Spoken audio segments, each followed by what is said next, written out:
আসসালামু আলাইকুম রহমতুল্লাহ। বাইরে ভাই, নজিরবিহীনভাবে প্রবাসীদের টাকার রেটটা এক লাফে এত বেশি পরিমাণে কমে যাবে, এটা আসলে কল্পনারও বাহিরে।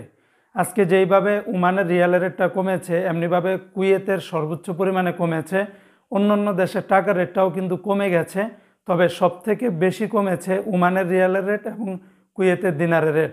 কুয়েতে তো একদিনে প্রায় 20 থেকে 25 টাকার উপরে কমে গেছে, তবে ওমানের রিয়ালের রেটটাও কিন্তু সর্বোচ্চ পরিমাণে কমেছে। বন্ধুরা, আমি সকালে যে আপডেটগুলি জানিয়েছিলাম, হয়তো অনেকে রেটটা বেশি পেয়েছেন বা অনেকে সঠিক পেয়েছেন।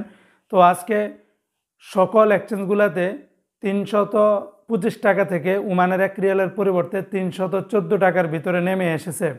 এখন একদিনের ব্যবধানে প্রায় 11 টাকা কিন্তু কমে গেছে, তবে রেটটা আরও বেশি পরিমাণে পরিবর্তন হয়ে যেতে পারে আগামী কয়েকদিনে, এমনটাই কিন্তু আমাদের ধারণা করা হচ্ছে।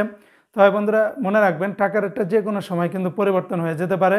তবে এই মুহূর্তে যারা টাকা পয়সা জমিয়ে রেখেছিলেন এতদিন, বা অনেকে বিকাশের ব্যবসা করে বা অনেকে হুন্ডির ব্যবসা করে, যারা মানুষের কাছ থেকে টাকা নিয়ে তারপরে কিন্তু বাংলাদেশে পাঠায়, তারা কিন্তু বড় ধরনের একটা ধরা খেয়ে যাবেন। তাই সময় থাকতে ভেবেচিন্তে আপনারা অবশ্যই টাকা পয়সা ছেড়ে দিবেন।